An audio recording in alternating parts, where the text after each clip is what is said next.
Hi everyone, my name is Jensen Harris and I'm Director of Program Management for the Windows User Experience team.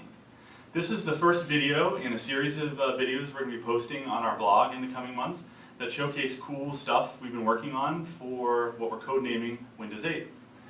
We're here in our design room, which is one of the rooms where we have a lot of interesting discussions about the UI. If you look over here, you can see some of the stuff we have posted up on the wall to inspire us. Sometimes we put designs we're working on the wall.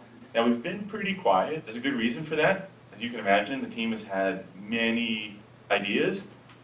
Many of them were good, not all of them were, and so we wanted to wait and really try to figure out what was going to make its way into the product. The first thing that you're going to see when you start a Windows 8 PC is the start screen. The start screen is this personal mosaic of tiles. Every app on your system is represented by a tile. Now tiles are better than icons for a couple of reasons. They have a little more space for the app to show its personality. Like the weather app can just show you the temperature without you having to open it.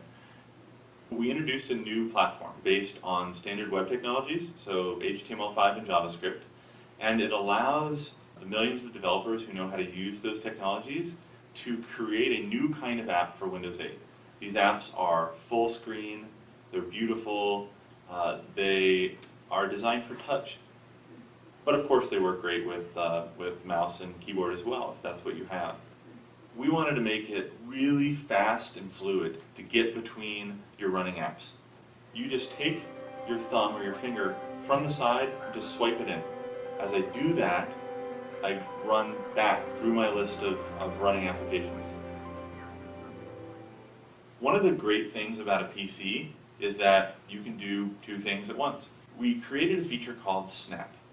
I swipe in my thumb from the side of the screen, but now instead of moving it all the way into the center, I'm going to pause for a second. You can snap it into place over here next to your main app.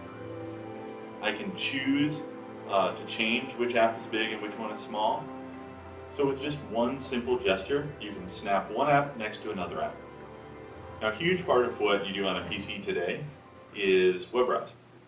Internet Explorer 10 has a touch-first UI for panning the page very fluidly with the finger, for switching tabs. Here you can see the touch keyboard. One of the things that we realized though when we were using it was that typing requires you to reach all the way into the middle of the screen. And so we designed this thumbs layout, which is sort of more ergonomic and it feels really natural to use.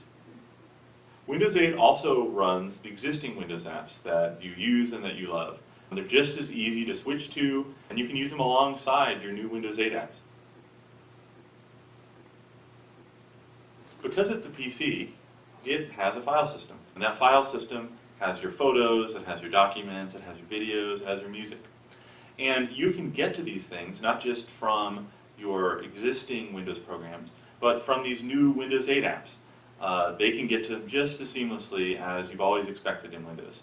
You can also get to files and photos that you have on other connected Windows PCs on your local network. And we know that you don't just have your stuff on the local PC, you also have services that you care about. From Windows 8 apps, you can also pick files not just from the file system, but also from any other app installed on the system. We made it easy to get photos from one app to another app. This is the new version of Windows.